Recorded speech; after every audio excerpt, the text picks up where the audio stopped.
The first mechanic you can abuse to win more ranked games is using Azami pixel peaks. I'll show you one example of what I'm talking about. If I look at this door frame and I crouch and I look all the way down as far as it'll let me, and then I put an Azami barricade at the bottom right, and then I immediately look up, it's going to create an Azami barricade that's not quite complete. Then if I combine that with another Azami at the top of the door, just like this, now, if I prone, I have a pixel angle onto the door in front of me. You can do this on any single doorway in the game, and it gets me a lot of free kills. Not only can you do this on this door in Oregon, but I guarantee you if I go to the basement, I can find one in under 5 seconds. Let's take the freezer wall for example.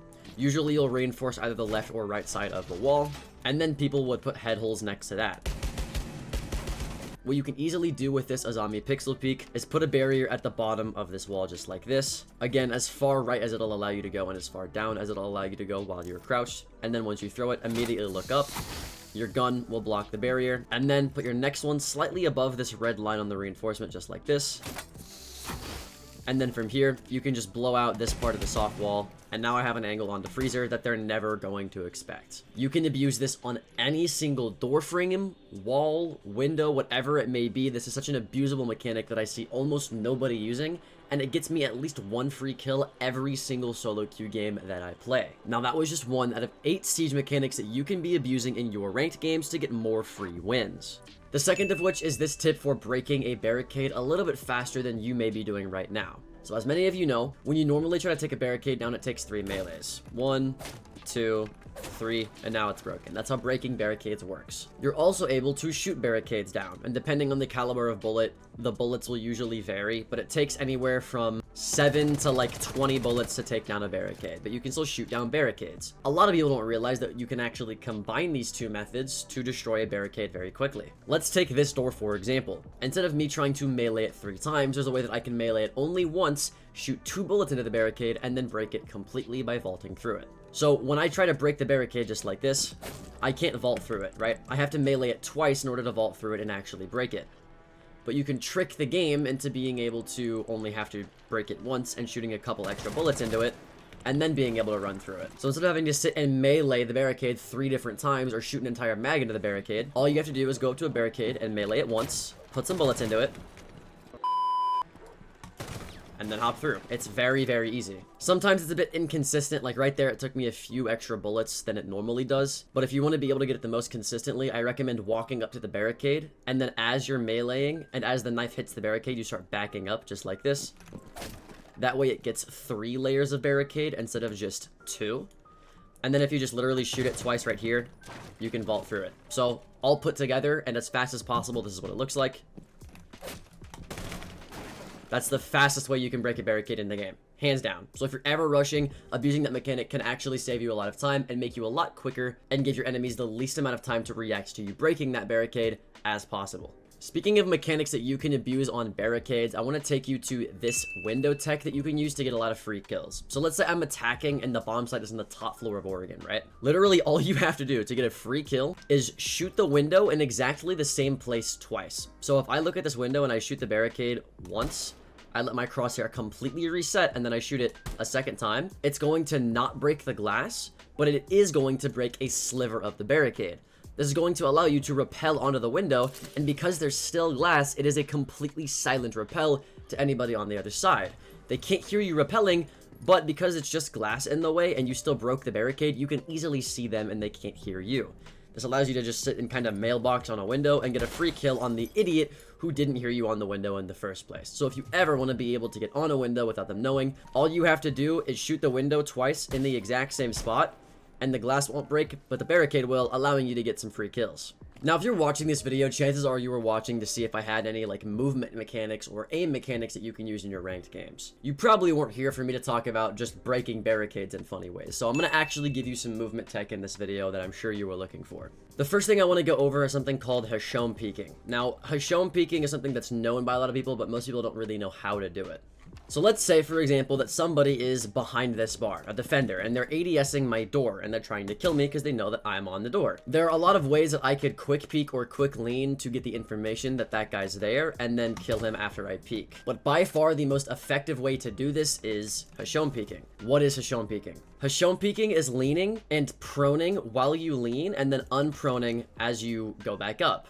So as you can see, I'm leaning, I hit my prone key, and then I unprone and lean back up. You don't want to be proning and hitting the ground. You want to be spamming your prone key like I'm doing right here. That way you never actually go on the ground.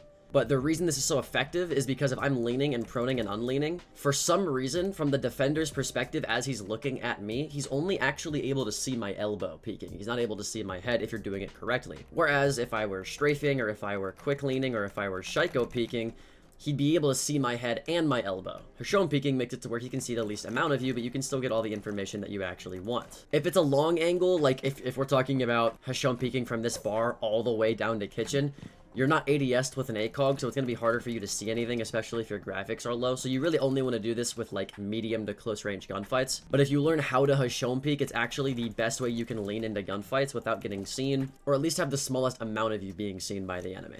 So again, all you have to do is lean in, prone, unprone, lean out.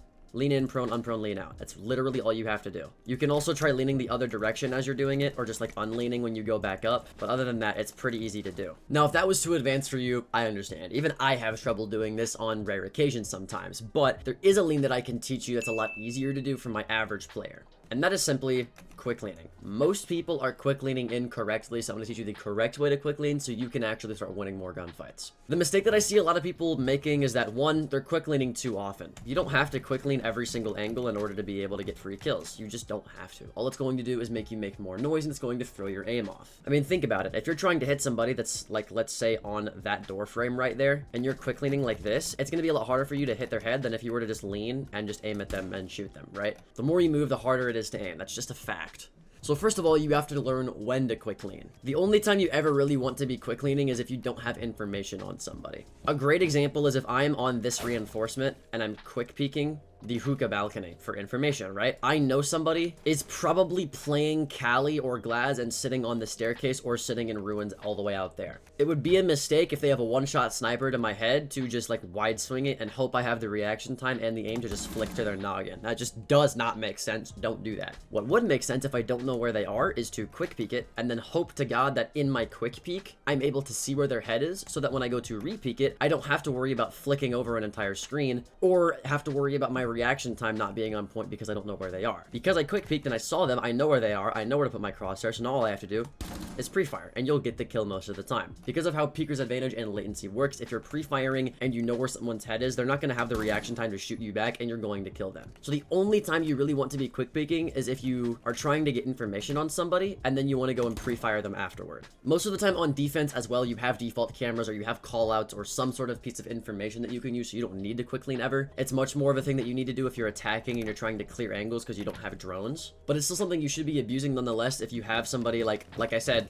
who's just like sitting in ruins, and you want to get somebody who's maybe on the pot angle or on this little rectangle window. You want to just quick lean, see where their head's at. Okay, let me pre-fire it, and then kill them for free. Speaking of pre-firing though, that is the next siege mechanic that I want to go into. So when should you be pre-firing, and how should you be pre-firing to get the most out of this siege mechanic? Well, kind of like quick leaning, I don't think you should honestly be doing it that often. And if you are going to be doing it, make sure you're doing it with some sort of purpose behind it. For example, if I'm an attacker and I'm trying to attack the cash bomb site on Clubhouse, a lot of people really struggle with attacking here because there's just so many angles. You have the red rotate, which they can shoot you from the stairs or from the actual rotate. You have the head holes, you have the rafters angle, you have this angle, you have anybody on green box. There's just a lot you have to worry about. So people will just sit here and burn a minute of the round just kind of baiting angles, hoping that they'll get a free kill, and then they'll walk in, right? Or they'll run Finka LMG, they'll throw 2 flash grenades through this door, and they'll just start pre-firing everything and hoping that they get a lucky pre-fire kill. That's not how you should be pre-firing. Pre-firing is something that you shouldn't be doing with luck. I know a lot of YouTubers that stream get really lucky pre-fires and something that's really, really cool, but like pre-firing at its core was not meant to be something that you do randomly to maybe get a kill once in a while. Pre-firing, just like quick leaning, is something that you do based off of deduction and reasoning or off of information. For example, if I'm the attacker in this scenario and I'm trying to attack Cal, cache, it wouldn't make sense for me to just start pre-firing all of this. It would make sense for me to just drone it, or to just get information, and then once I have the information, like let's say I know there's a guy on these red head holes, right? Then it makes sense to pre-fire after I have the information. That way I'm not swinging and pre-firing red when he's really on the red rotate, or I'm not pre-firing these head holes when he's really on rafters, right? If your pre-fires are coming down to luck, you're pre-firing wrong. You shouldn't be pre-firing, you should be doing something else. But if your pre-fire is on somebody that you have information on, or you at least think that they might be there, then it makes sense to pre-fire. For example, I know when I walk in here, rafters is a common angle. The whole point of playing rafters as a player is to be able to have these head holes so you can watch the breach, you can watch the window hop in, and you can watch the door onto site. That's the whole point as to why people play rafters, is to cut off a bunch of angles to make this bomb site a lot harder to attack. And that's why you have so many people that like to take rafters on attack. It's a very good power position. If I know that as an attacker, and I know we haven't cleared rafters, I should think, hey, there's probably a dude there, right? I also know that red stairs is powerful because it prevents my push here. So instead of worrying about a guy on the head hole there, or worrying about a guy on my close left because no one sits there, I should have game sense and reasoning and know if I'm going to pre-fire anywhere, I should pre-fire this hole and that hole when I walk in. Those are the two most important areas. This is obviously given that you know no one's in green box, but you can easily prone here and see that. Or once you pre-fire this, you can run in and then pre-fire this. You get what I'm trying to say. You should know where common angles are and where it's common for defenders to try to sit, and use pre-firing off of that at the very bare minimum, or pre-fire with information. You should never just be pre-firing randomly, hoping you get a random wallbang kill. Now in this video, we've talked about a lot of mechanics that have to do with operators and how you move, but I think really underrated mechanics have to do with drones. And one thing that I think is particularly underrated about droning in general is the fact that you can turn your drones mid-air to be able to catch onto stuff with the wheel of your drone. If you look at a drone like this, it's almost like a line, right? So if you were to use the front of the drone to try to jump onto something, because of the hitbox of the drone, obviously, if the front of the drone doesn't actually hit the floor that you're trying to hit, the drone's not going to land there. However, if you were to turn your drone mid-air, like let's say for example, I'm trying to jump on top of this brick right here, I would have to get really close to it, right? But if I turned my drone mid-air, the wheel of my drone could actually get caught on this brick, making it to where previously, if I were facing the brick, I couldn't land it on there.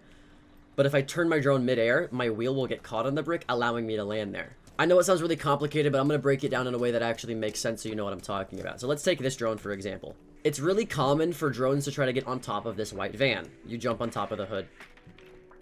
You jump on top of the hood here, then you get on top of the ceiling of the van, and then you try to jump your drone on top of this balcony just like this. And sometimes you'll miss. It actually happens quite frequently, but I found a way to be able to make it to where you literally never miss. If you jump from this corner right here, and you jump on the balcony and then turn your drone midair, you don't miss because the wheel of your drone gets caught on the ceiling due to the fact that your drone literally is getting longer because you're turning your drone midair. If I try to jump my drone just like this and make it on the balcony, it's hard for me to do unless I'm doing it on that exact corner. Let's take this angle for example. If I try to jump from this side of the white van, I'm just gonna straight up miss, right? But I guarantee you, watch this. If I turn my drone midair and I try to use the wheel to get caught on the side of the roof, watch this. I made it on the roof, right? So you can make farther jumps if you literally just turn your drone midair. It'll save you a lot of trouble. Not only this, but there's some surfaces that you can get caught on with your wheel that you wouldn't previously have been able to get caught on had you not used your wheel. I'm on skyscraper right now, and to show you what I mean, I brought you onto this wall. Now you can actually climb this wall with your drone to be able to get a drone onto the black balcony if you're trying to push either of the upstairs objectives. What I do normally is I jump my drone on this railing right here, and then I jump my drone on the little wooden fence on the wall just like this. Now jumping your drone on this wooden fence is almost impossible unless you jump and turn your drone and then your wheel gets caught on the wall. Then you can jump again, but when you jump again, your wheel's gonna get caught on the little part above you. As you can see, this is what my drone looks like. If I were to jump my drone up, it's gonna hit that part right there. I'll show you. If I turn my drone, it's gonna hit that part. As you can see, when I jump up, the wheels get caught and the trajectory is kind of ruined, right? So not only can you turn your drone to get in certain positions, but you can unturn and return your drone to get on even crazier positions so that your wheel doesn't get caught on the wall again. So look, I unturn my drone, then return it, and now I'm on this part of the wall. And then look, I'm gonna do it again. I'm gonna go to the left as far as I possibly can. So now look, I'm gonna go as far left as I possibly can, and then I'm gonna jump, and if I jump, it's gonna hit this part of the ceiling, and I'm not gonna be able to catch on. I'm just gonna fall off, right? But if I were to jump and then turn and then return, now I'm on top of the ceiling. And then all I have to do is drive my drone just like this, and now I'm on the balcony. You can experiment with your drone by just turning it and unturning it to catch your wheel and uncatch your wheel and make sure you don't get stuck on stuff. And it allows you to literally just climb walls out of thin air. It's the craziest thing. I abuse it every ranked game. It gets me so many free drone spots that most people wouldn't even think of getting, because you don't know that you can just get crazy parkour like this. Dude, there's literally one right here. I can put my drone on this railing, right? And normally if I jump my drone just like this and I turn it around, it just falls, right? But if I use the wheel of my drone to get caught on the windowsill by just putting it on the side, it doesn't get caught. And now I have a camera that can watch my black stairs, right? So you can abuse this a lot to get some crazy drone spots, and it's a mechanic that I haven't shared on this channel before that I really want to share to you. Now, the final mechanic that I don't see enough players abusing is that if you vault next to a zombie barricade, that zombie barricade will simply just break. Now, how can you use this to an advantage if you're a defender? Well, let's say, for example, I'm playing the gym bedroom bomb site, right? What's pretty common is people will put in a zombie barricade on these pallets right here, either on this side or on this side, just to kind of play construction a little bit easier, right? A lot of people will just break this window, which makes it to where you can't play here anymore. However, as a zombie, you can easily just a zombie back the window, just like this. Now, from an attacker's perspective, if they see a zombie on a window, they're gonna think, oh, if I just wait and I listen for the 3 melees, then I know that she's gonna hop out. So I'm not even gonna watch this window until I hear her melee it 3 times, which is a perfectly reasonable thing to think.